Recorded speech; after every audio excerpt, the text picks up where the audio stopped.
1절부터 30절까지 말씀으로 유다가 사로잡혀 떠났다.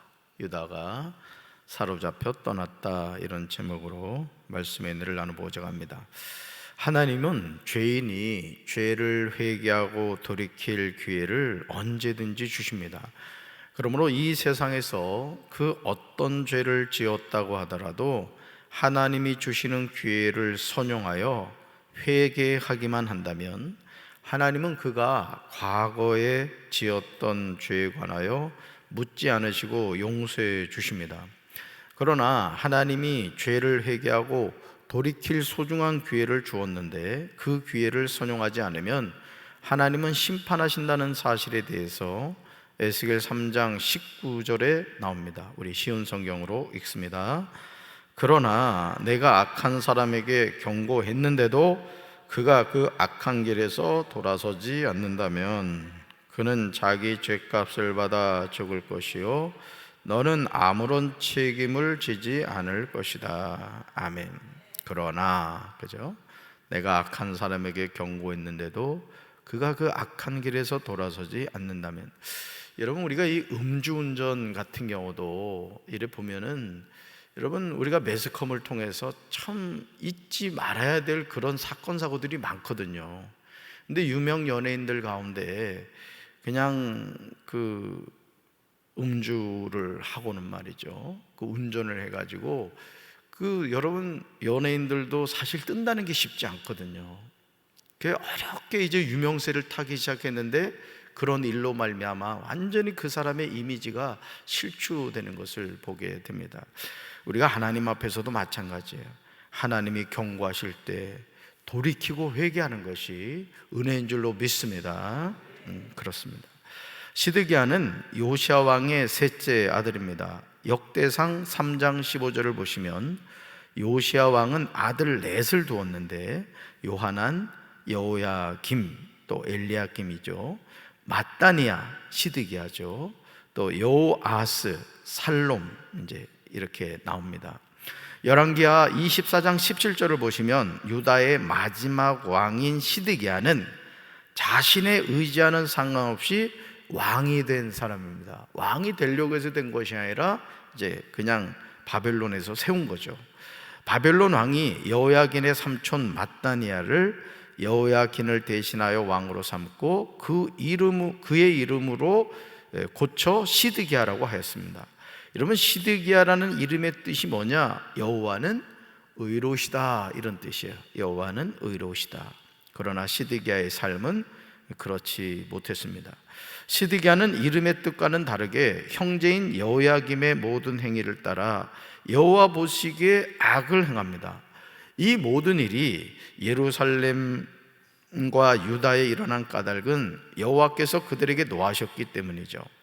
여호와께서 마침내 그들을 여호와 앞에서 내쫓으십니다. 이런 상황에서 시드기야가 바벨론 왕을 배반하는 것을 보게 됩니다. 시드기야는 조카인 여호야긴이 바벨론으로 포로로 잡혀가는 모습을 보면서 하나님의 심판을 볼 수 있어야 합니다. 여러분 오늘 우리가 살아가면서 그렇습니다. 우리가 우리 주변에서 이렇게 많은 사람들의 삶의 모습을 보잖아요. 그러면 그것이 반면 교사가 되고 반면 거울이 돼서 참 하나님 잘 믿으면서 살아야 되겠구나, 하나님께 복받는 삶을 살아야 되겠구나, 우리가 그걸 깨달아야 되는데 우리가 똑같은 죄를 지으면서 살아간다는 거죠. 그러니까 참 어리석은 삶을 살아가는 것을 보게 됩니다. 여러분 그래서 여호야긴이 그의 아버지 여호야김의 모든 행위를 따라 여호와께서 보시기에 악을 행함으로 심판을 받았기 때문이죠. 시드기야 왕 제9년 열째 달 10일에 바벨론의 느부갓네살 왕이 그의 모든 군대를 거느리고 예루살렘을 치러 올라와서 도성을 포위하고 도성 안을 공격하라고 성벽 바깥 사병에 이제 흙 언덕을 쌓았습니다. 그리하여 이 도성은 시드기야 왕 제11년까지 포위되어 있었습니다. 그의 넷째 달 9일이 되자 성중에 기근이 심해졌어요. 백성들은 먹을 것을 하나도 구할 수가 없었습니다. 예루살렘 성벽은 파괴가 되었습니다. 밤중에 시드기야 왕은 아라바 길로 도망을 합니다. 그러나 갈대아 군대가 시드기야 왕을 여리고 평지에서 뒤쫓아가서 사로잡아 왔습니다. 그들이 왕을 사로잡아 그를 림나에 있는 바벨론 왕에게로 끌고 가매 그들이 시드기야 왕을 신문하는 거예요. 열왕기하 25장 7절에서요 시드기야의 비참한 모습이 나오는데 여호와 보시기에 악을 행한 죄의 심판인 것을 보게 됩니다. 우리 7절 같이 읽습니다. 7절 그들이 시드기야의 아들들을 그의 눈앞에서 죽이고 시드기야의 두 눈을 빼고 놋사슬로 그를 결박하여 바벨론으로 끌고 갔더라. 아멘. 여러분, 이 세상에서 부모로서 가장 고통스러운 일이 있다면 그것은 자신이 보는 앞에서 자녀들이 죽임을 당하는 모습이 아니겠습니까? 그런데 시드기야는 그런 고통을 당해야 했습니다. 심지어 자신의 두 눈이 뽑힌 거예요.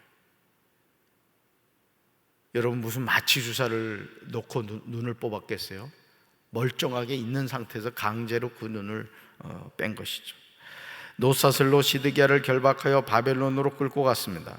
죄의 삭은 사망이듯이 죄에 대한 하나님의 심판이 있음을 믿으시기 바랍니다. 그래서 바벨론의 느부갓네살이 왕으로 있은 지 19년째 되는 해에 다섯째 달 7일에 시대장인 느부사라단이 예루살렘으로 왔습니다. 여러분, 느부사라단은요 여호와의 성전과 왕궁에 불을 지르고 예루살렘의 모든 집을 불태웠고 중요한 건물은 다 불타고 말았습니다. 시위대장에게 속한 갈대아 온 군대가 예루살렘 주의 성벽을 헐어버렸어요. 그러니까 오늘 우리가 이 열왕기하 25장을 보면서 여러분, 북이스라엘은 이미 아수르에게 망한 상태고 남유다, 다윗의 길로 걸어갔던 남유다도 결국은 오늘 바벨론에 의해서 망하는 것을 보게 됩니다. 우리가 이것을 통해 무엇을 깨달아야 될까요? 우리가 아무리 아름답게 천년 만년 살 것 같이 집을 짓고 돈을 벌어놓고 지위가 높아지고 이게 아무짝에도 쓸모없다는 거예요. 그러니까 첫 번째가 뭐예요? 하나님을 경외하는 삶을 살아야 되는 거예요. 할렐루야. 우리나라가요, 제가 여러 번 그런 말씀을 드립니다만은 지금 여야를 떠나서 대통령부터 정신을 못 차려요. 지금 보면 대통령이 되면은 그렇잖아요. 여러분, 한 나라를 대표하는 사람이란 말이에요. 그러면 여야를 아울러서 또 자기를 지지하는 사람, 자기를 지지하지 않는 사람 다 품을 수 있는 게 대통령이 돼야 되지. 아멘. 담임 목사도 그렇습니다. 담임 목사의 말에 잘 따르는 사람만 데리고 예를 들어 교회를 이끌어가면 되겠습니까? 반대하는 사람도 품어줄 수 있고 어쨌든 그래야 한 나라가 평안해지는 거 아니에요. 아멘. 그럼에도 우리나라가 이렇게 참 망하지 않고 유지되는 것은 하나님의 은혜인 줄로 믿습니다. 여러분들 같이 이렇게 새벽에 나와가지고 그래도 나라를 위해서 기도하고 대통령을 위해서 기도하는 기도의 사람이 있기 때문에 하나님 우리나라 지켜주시는 거예요. 아멘. 사랑하는 성도 여러분, 다윗의 아들 솔로몬이 예루살렘 성전을 건축하기 위해서 얼마나 오랫동안 수고를 많이 하였습니까? 그러나 하나님이 보시기에 악을 행하였을 때 원수에게 여호와의 성전의 모든 보물과 왕궁 보물을 빼앗겼어요. 여호와의 성전의 금그릇이 다 파괴가 되었습니다. 여호와의 성전과 왕궁은 불에 다 타버리고 마는 거예요. 그러니까 우리가 이 세상을 살면서 오늘 이 말씀을 통해서도 뭘 깨달아야 돼요?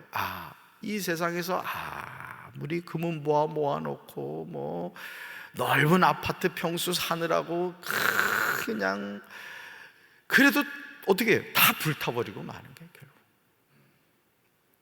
그 영혼이 불타지 않는 건 뭐예요?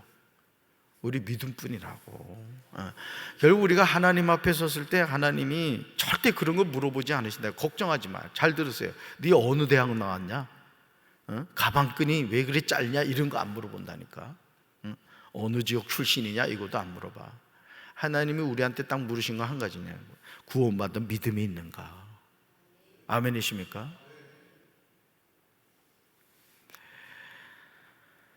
어떻게 이런 일이 일어날 수가 있겠습니까?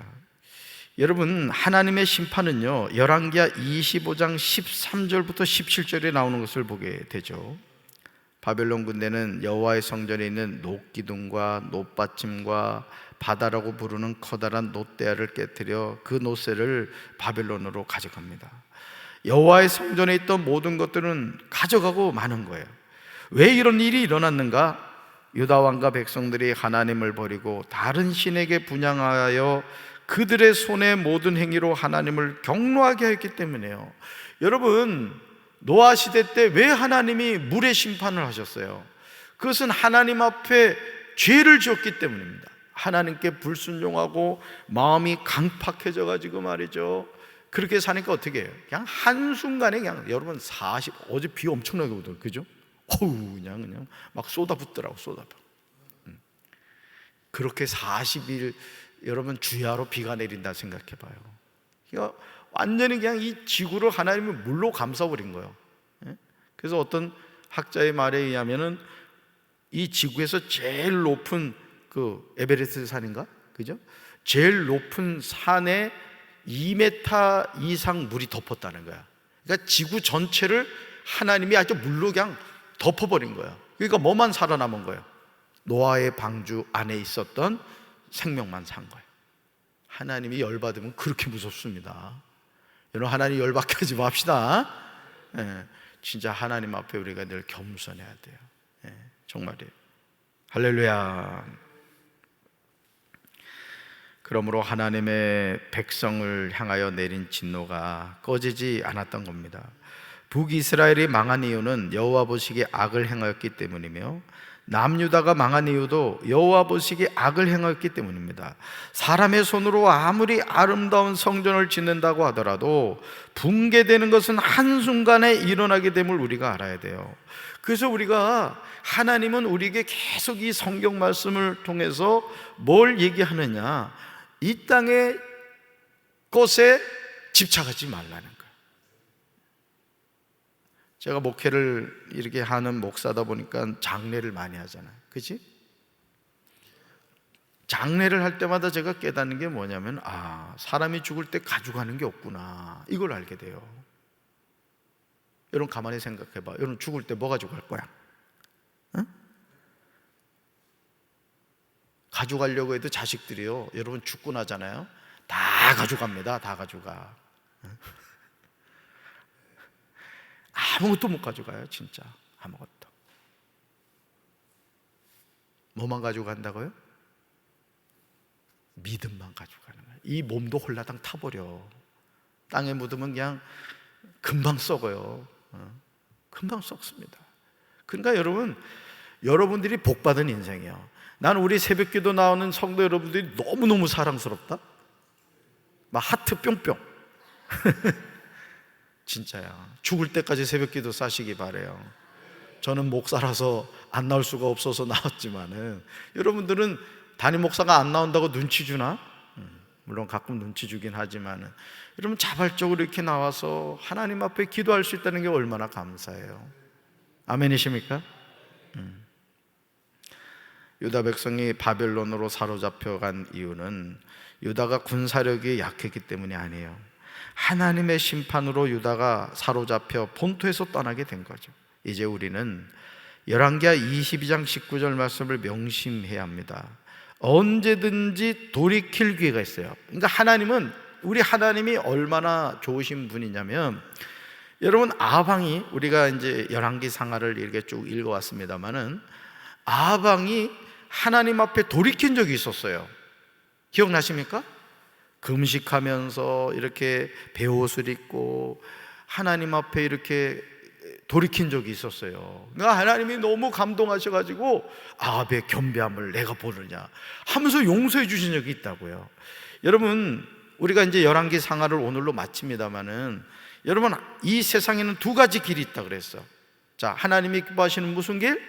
다윗의 길이 있고, 하나님이 싫어하시는 길, 여로보암의 길, 아합의 길이 있었단 말이에요. 그러니까 오늘도 우리가 신앙생활하는 성도로서 이 두 가지 길 가운데 한 길을 걸어가는 거예요. 여러분은 다윗의 길로 걸어가는 줄로 믿습니다. 그러니까 이 다윗의 길이 생명의 길이고 여로보암의 길, 아합의 길은 멸망의 길이란 말이에요. 그러니까 오늘 우리가 이것을 깨달아야 돼요. 여러분, 열왕기하 22장 19절 말씀, 이 말씀을 통해 여러분의 마음속에 혹여나 하나님 앞에 고백해야 될 죄가 있다면 다 고백하시고 용서함 받게 되길 주님의 이름으로 축원합니다. 우리 같이 읽습니다. 내가 이곳과 그 주민에게 대하여 빈터가 되고 저주가 되리라 한 말을 내가 듣고 마음이 부드러워져서 여호와 앞 곧 내 앞에서 겸비하여 옷을 찢고 통곡하였으므로 나도 내 말을 들었노라 여호와가 말하였느니라. 여러분, 이 말씀을 잘 보시라고요. 여호와가 말하였느니라, 이거는 하나님의 사인이요. 잘 보세요. 하나님이, 말씀 다시 보여주세요. 하나님이 뭐라고 말씀하셨어요? 내가 이곳과 그 주민에게 대하여 빈터가 되고 저주가 되리라. 이게 하나님의 심판이란 말이에요. 근데 이렇게 한 말을 들었어요. 그리고 어떻게 됐어요? 파란 것이 마음이 부드러워져서 여호와 곧 하나님 앞에서 어떻게 했다? 겸비하여 옷을 찢고 통곡했다. 자, 그랬더니 그 다음 어떻게 됐어요? 나도 내 말을 들었다. 나는 누구예요? 하나님이 회개하는 자의 말을 뭐 했다? 들었다. 그러면서 나오잖아요. 여호와가 말하였느냐. 그러니까 하나님이 우리에게 원하시는 게 뭐예요? 하나님 앞에서 겸비하여 옷을 찢고 통곡하는 거예요. 그래서 우리가요, 부모로서 자녀를 위해서 통곡하며 기도해야 됩니다. 자녀를 위해서 겸비하여 옷을 찢고 통곡하는 그 자녀는요, 미래가 있는 그 미래가. 우리 아름이하고 햇빛이 새벽 재단 이렇게 나옵니다만은 하나님 우리 축복할 거예요. 그럼 청년의 때 하나님을 기억하고 하나님께 기도한다는 건 너무너무 소중한 겁니다. 정말이에요. 여러분이 죄를 지으면 안 되겠지만은 혹여나 살다가 뜻하지 않게 여러분이 하나님 앞에 이렇게 성령님이 연음하고 깨닫게 해주시는 게 있으면 그냥 그 자리에서 엎어지면 돼. 살려주십시오. 제가 또 죄를 지었습니다. 그러면 어떻게 하신다? 겸비하여 옷을 찢고 통곡하면 나도 내 말을 들었다. 하나님 우리를 용서해 주실 줄로 믿습니다. 우리가 열왕기하를 이제 마무리하면서 우리가 깨달아야 될 게 뭐냐? 하나님 말씀을 떠나면 결국 이렇게 망하네. 여러분, 시드기야 앞에서 그 자식을 다 죽이고 시드기야의 눈을 빼버리고 결국 이 고통을 당하는 거예요. 이유는 한 가지요. 하나님 앞에 범죄하고 하나님의 말씀을 떠났기 때문에. 저는 우리 사랑하는 성도 여러분들이 심판받는 인생이 아니라 하나님의 축복받는 그런 삶을 살게 되기를 주님의 이름으로 축원합니다. 가슴에 손 얹읍시다. 하나님 아버지, 북이스라엘이 아수리에 망했는데 오늘 열왕기하 25장에서 남유다도 시드기야 왕을 끝으로 결국 바벨론에 멸망하고 말았습니다. 하나님이 왕이신 나라를 세워가겠다고 아브라함을 불러서 하나님 세우신 나라인데 결국 이렇게 우상 숭배하고 하나님의 말씀을 떠났을 때 솔로몬이 그렇게 정성을 다해 지었던 하나님의 성전도 다 파괴가 되고 그렇게 힘겹게 쌓았던 예루살렘 성벽도 무너지고 마는 것을 보게 됩니다. 주님, 우리가 이 세상 살면서 돈에 미쳐서 돈하다가 또 육신의 정욕을 위해서 살다가 하나님 앞에 허망하게 끝나는 인생이 되지 않게 도와 주시옵소서. 우리가 영원한 하나님의 나라를 바라보면서 살아가는데 하나님 나라에 우리가 눈물의 기도를 정립하게 도와 주시옵시고 자신의 죄를 회개하며 돌이켜 하나님의 긍휼을 구하는 저희들 되게 하여 주옵소서. 우리가 부모로서 특별히 자녀를 위해 통곡하며 눈물로 기도하는 기도의 아버지, 기도의 어머니가 되게 하여 주시옵소서. 우리 자신을 위하여, 가정을 위하여, 교회를 위하여, 조국 대한민국을 위하여 눈물 흘려 기도하는 눈물의 중보자들이 되게 하여 주시옵소서. 예수님 이름으로 간절히 축복하며 기도합니다. 아멘.